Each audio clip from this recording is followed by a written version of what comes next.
Hello, beautiful beings. Oh my gosh, okay, I just got done working out and just did my first set of push-ups. I did a set of 6. So you're just gonna have to take my word for it because I'm not doing 4 sets today. Maybe I will. But I was thinking that maybe I could do 3 sets of 8, but when I got down there and I got to 6, I was just like, no, I won't be able to do all 3 sets if I jump up to 8. That's a pretty big leap from 5 and 6 push-ups. Hey, no. No. It's a person or a dog. Same as always. Okay, I'm gonna do my second set.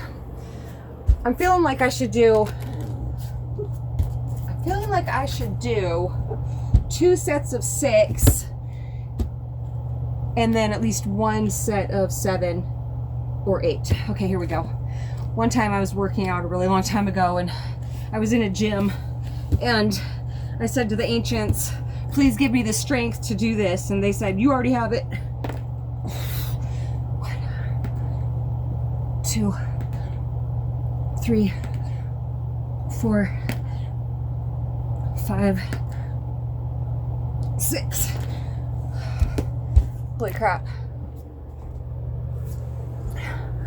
That was hard. That was really hard. I don't know if I can do another one. Of course I can. Oh, felt like it strained my neck. It's okay. It's just weakness leaving my body, right? So, my goal as far as lifting weights is, of course, to always have very strong bones for the rest of my life, but it's I want to add at least 5 pounds of muscle. That's a really good goal, and just nice and steady. So I haven't had a goal like that as far as building muscle for a really long time, and it just feels incredible because this is what I did just automatically when I was a teenager. I just loved lifting weights and bodybuilding. I always just had I called myself genetically fit because I always had just I had a very athletic build, and I loved running and sports, and I had weightlifting records in high school and track records. Yeah, so some people are super athletic, others aren't, and but the divine didn't want me to be so focused on my physical form because I was anorexic for so long, and being a bodybuilder, well, I didn't know how to do it right. So I was more inclined to just not eat and work out like mad. Yeah, I had no idea. I was clueless, basically. But now I'm doing it right. I'm learning how to eat even better than I was. And I had no idea that at this point in my life that I could actually feel healthier than I ever have in every single aspect. Mentally, emotionally, physically. Yeah, it's pretty incredible what we can have if we just don't give up.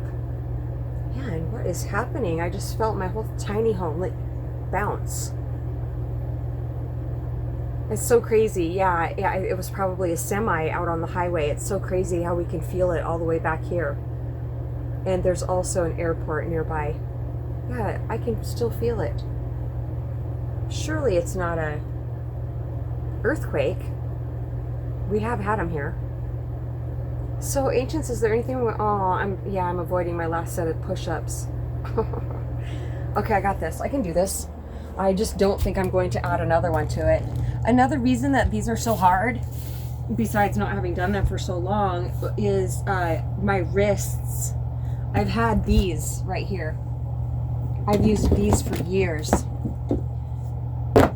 because my wrists hurt. It hurt way too much to just have them flat on the floor like that, especially this thumb. But I just felt like it's not going to hurt me. It's not going to damage it even more. I just have to work out around the pain and make it strong again. It won't be exactly like it was, but it can be strong again. It just hurts a little bit. So, okay, here we go. 1, 2, 3, 4, 5, 6, 7, 8. Yay! Oh, I'm so proud of myself. Oh my gosh, I had no idea that I was just gonna do 8. Oh, that feels so good. Because I know that I'm not going to build muscle unless I push myself. But there's obviously a balance there. I have been making it a habit to work out regularly for about 8 years now. And I'm not saying it would take you that long, but you know, things would happen. I would get sick, I'd hurt my back or whatever, and it was a lot of, you know, back and forth movement, just like Ascension. And that's basically what it was. It was a lot of also shedding the mental activity that would go on around working out. It seems like anything, not just the mind though, certain thoughts, lower energy thoughts, lower vibrational thoughts come in when I am trying to do something really good for myself. I don't know what that is. What is that, ancients? Why when I am, you know, I'm going to work out, why does the mind activity kick up so much about, oh my gosh, I really don't want to do this?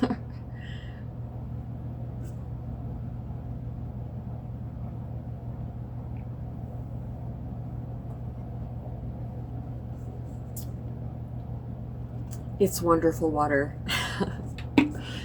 It sure is. I've been drinking so much water, but I felt dehydrated. So I went and got myself some really good liquid. Plus, I'll go get some more mountain water tomorrow. Maybe I'll record that again. I haven't recorded that for a while when I go get water.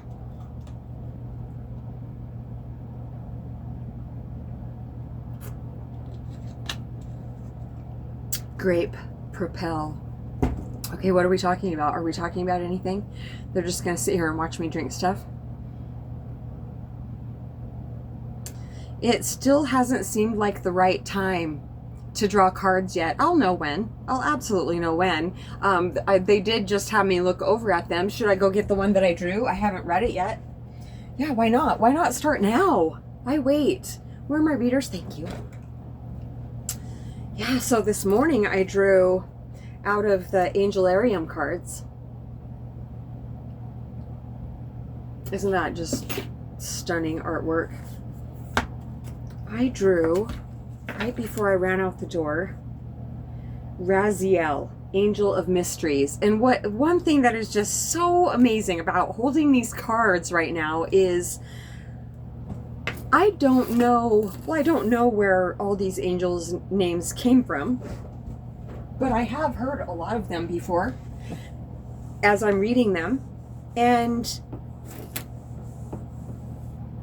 so just the other day, I was just like, I wish I knew more angels' names.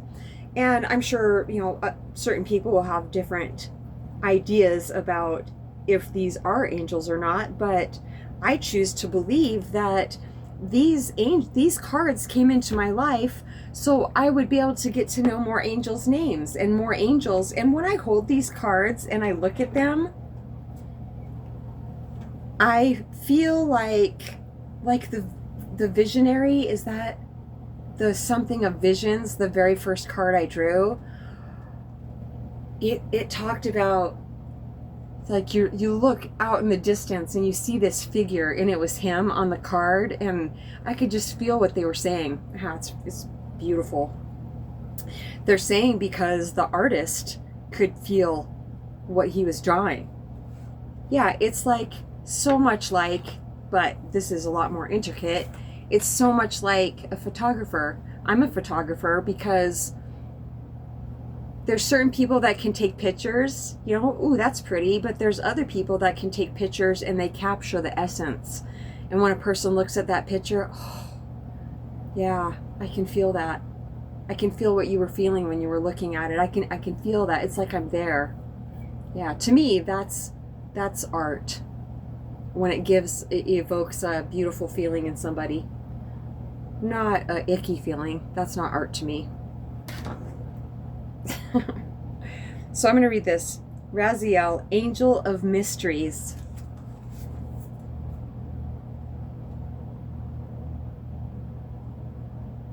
So beautiful.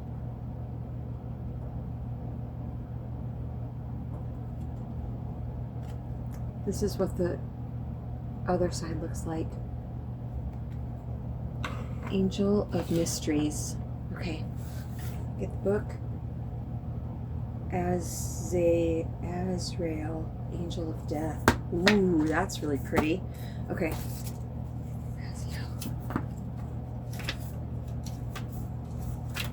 When I got to the lake house this morning, I had like this flicker of anxiety. And I was just like, oh no, no, no. I refuse to feel anxiety. No, I refuse. And I just got real present. And I said, and I've never ever prayed this before. I've never asked this before. I said, please make this clean as easy as possible. And I didn't wash the linens there, like all the bedding. I washed all the towels, but it took at least an hour and a half off my clean today. Yeah, I would have been there. And so I was there for 5 hours and I didn't feel stressed. 5 hours felt fine, but it's like over 5 hours, even 5.5. Oh, it's just, I'm just like, oh my gosh, this is so much work, you know, but I'm getting really good at, you know, ignoring all that. But still, when I get that feeling about a cleaning job, it's usually going down, and I really want to keep this, well, until I don't. So I'm not leaving claw marks in it, but it is my highest paying vacation rental, and we're just in the busy season right now. So today was fine. I have the linens in the back of my car. I have the river house tomorrow. I'll wash them there. It's raining right now. Am I gonna cry every time it rains now? It's such a blessing. We've had more rain this summer than I can remember. Oh.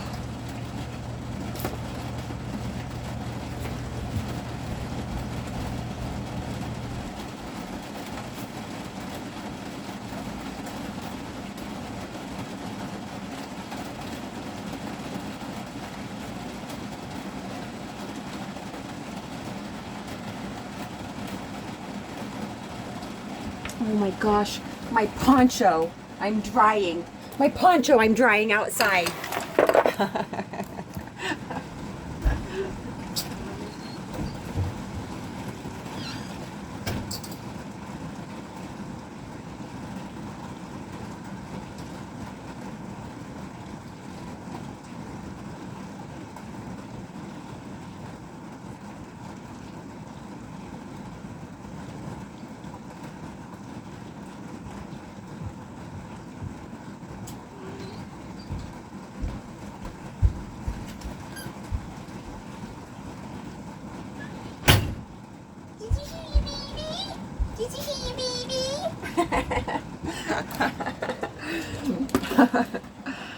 I've been drying this poncho for 2 days. I just got it from the thrift store. It's so beautiful. And yeah, it was just getting rained on. Oh, it's so pretty. I got this poncho for like $5, I think. It's alpaca and something else.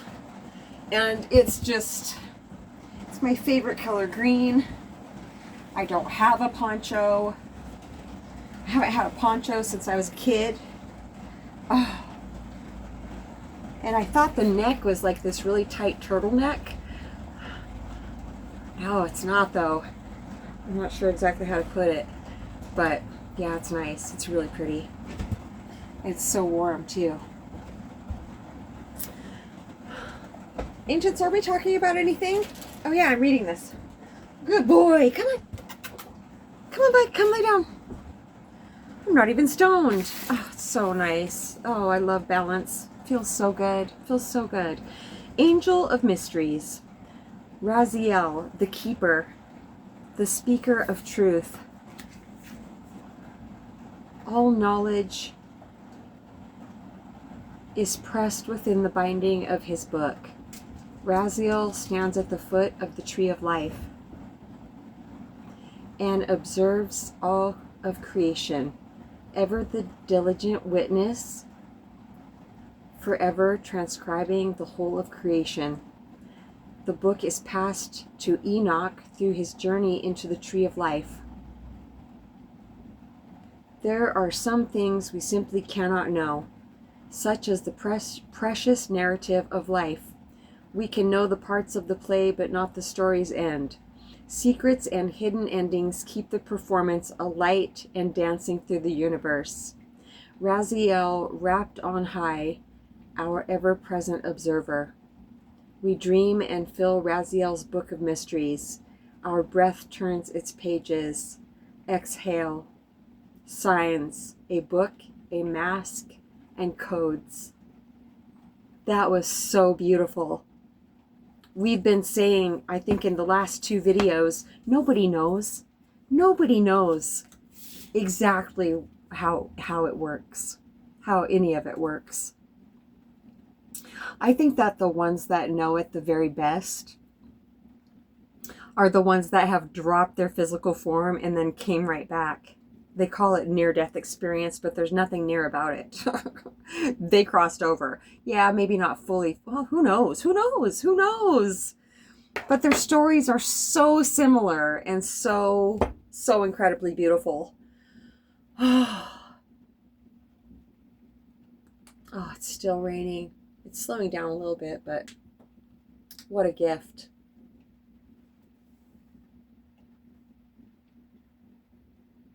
Okay, we're going to draw a card for you. It's for all of us. But let's draw one. Okay, ancients, what do you want to tell us? Yeah, when I was at the gym so long ago, I didn't even know I could hear guides yet. But when I said, please give me the strength to do this, because I did believe that, something created me. I used to call it God. But I found that every time I referred to, the higher power as God, I had to refer to it as, a gender, a certain gender. And I don't feel God as any gender at all. And sometimes I do. But ultimately, well, we're all genderless. Genders are saying, I asked them just now what, and it's so cool because you can do this too, is turn our attention to the question we want to ask our guides without actually asking it. We just look at it and they answer it. And yeah, when I said, please give me the strength to lift this weight, I heard, you already have it. And I'll never forget it. I was sitting on this bench press and I went to push it up and I heard that. And it was just so clear. Yeah, it's just so clear. I knew that wasn't coming from like the muddled amount of thoughts that I was thinking at that time in my life. God, so beautiful. I had 3 little kids. Did I have my...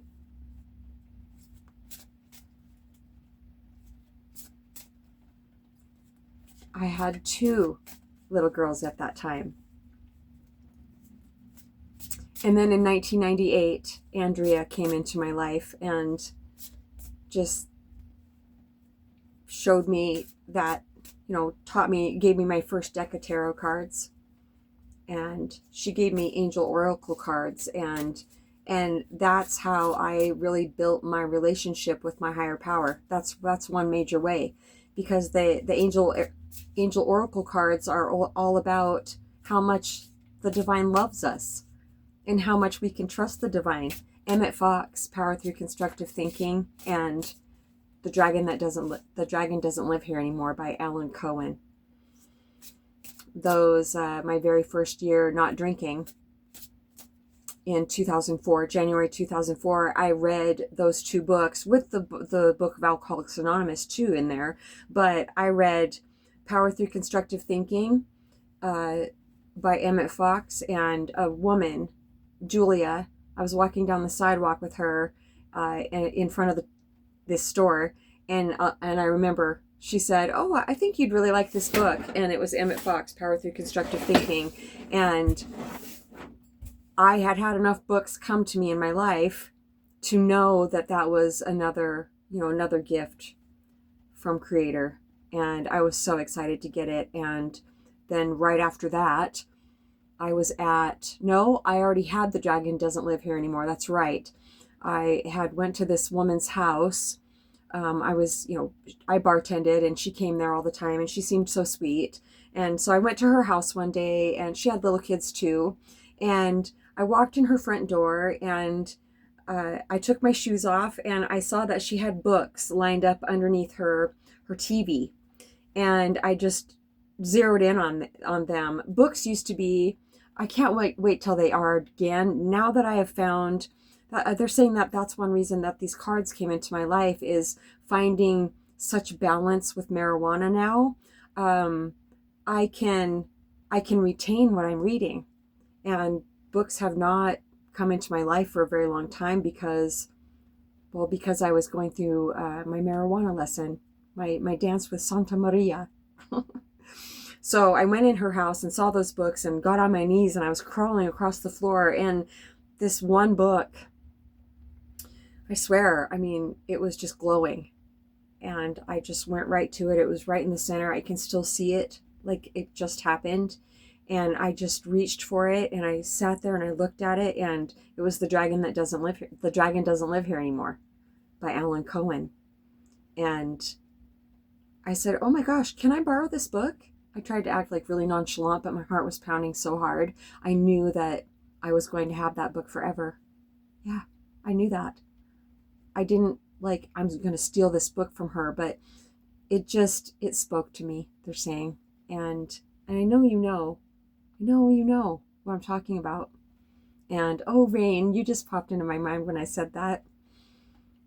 And so I still have that book. I made a new cover for it because, she had it before I did. And I went to her house in, what year was that? It was before I started at Iron Horse in 99. So it was 97, I believe. 97 or 98. That's when I got this book from her. I did buy her a new copy, and I sent it to her. Because after I quit drinking, I was making amends to people, and that having her book bothered me so much because she asked for it. She asked for it a lot. Until, I don't know where she went, until we lost touch, and I lied to her. I told her that I didn't have it anymore. I lost it in storage or something like that. But I made amends to her the best I could by buying her a new one. And she messaged me, and she was just like, "Oh my gosh, thank you so much." And it just, she was so grateful. And I was just like, "I'm so sorry I never got your book back to you." And I was, I felt bad about it, but I knew that God sent me this book. And so I made a new cover for it. This is silk. I still have a really big piece of this silk, and this is just cardboard that I found. It's not glued in there, and I made hearts with the glue. Yeah, so, because this one doesn't have a cover anymore. Yeah, it's just, okay, yes, I would love to. I've never done this with you guys. So that very first year that I didn't drink, I read Power Through Constructive Thinking. And then when I was done with that, I read The Dragon Doesn't Live Here Anymore. And I'd already read this book, I don't know how many times. And then when I would get done with this, I would start on Power Through Constructive Thinking again. And I did that for an entire year. And I never got tired of it. It was incredible. So The Dragon Doesn't Live Here Anymore. This is just such a spiritual vortex. I like to close my eyes and ask for a message because I feel the whole book is channeled straight from the divine. However, at the end of each chapter, it's like Alan was channeling this stuff, but at the end of almost each chapter, there's just a how do I say it? Just a message from the divine for us, straight to us. A message of just incredible encouragement. So, okay, please give us a message.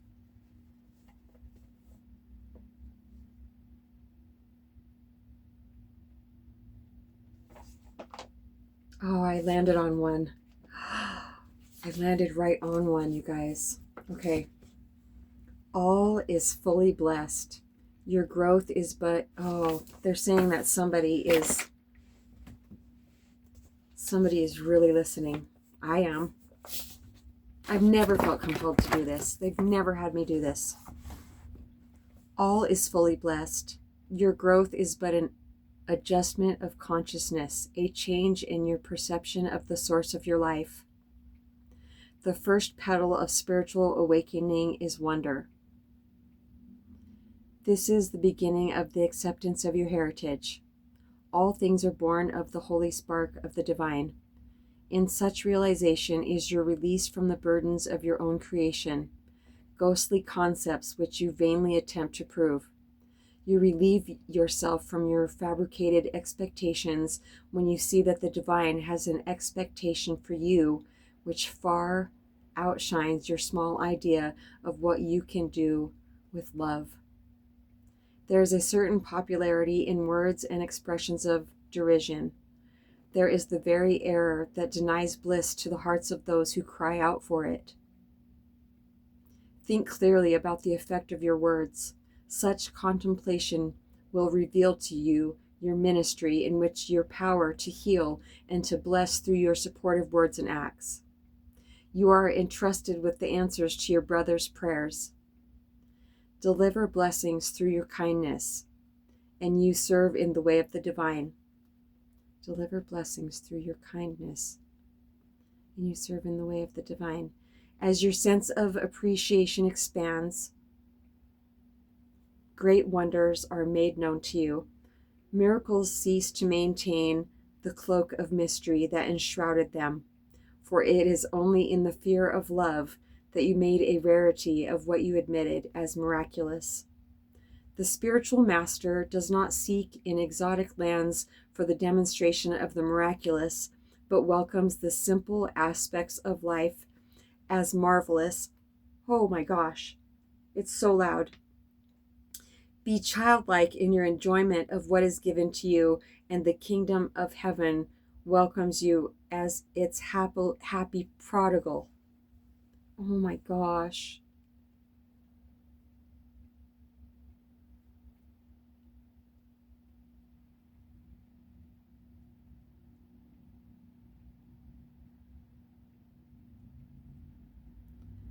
The kindness. Deliver blessings through your kindness. Yeah. I mean, the whole thing. So beautiful. Thank you so much, you guys. Wow. I swear, I know I've read all of these so many times, but that's one thing that's so magical about this. I read it and it's like, oh, I don't feel like I've ever read that one before, but I know I have. So what really stood out in this one is the kindness part. Beauty and I were talking about toxic positivity the other day, about how people that don't have any self-worth of their own try to be incredibly nice people, and they overextend, and it's exhausting, and it seems like, oh, we should really, really like them, but it's exhausting because they're taking from us. They're only doing for us because they're trying to fill themselves up, but it's not their fault. They don't know that. I mean, they kind of do, but not enough to be able to change it. So the kindness, that it's compassion. This through my ascension, as I've released more and more and more just useless thinking, and a lot of that is judgment of other beings, other beautiful beings on the planet, that's going to be a lifelong one.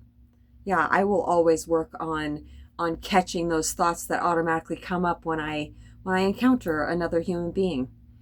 Hopefully it won't always be automatic, and it'll be something that I can starve, like I have so many other things.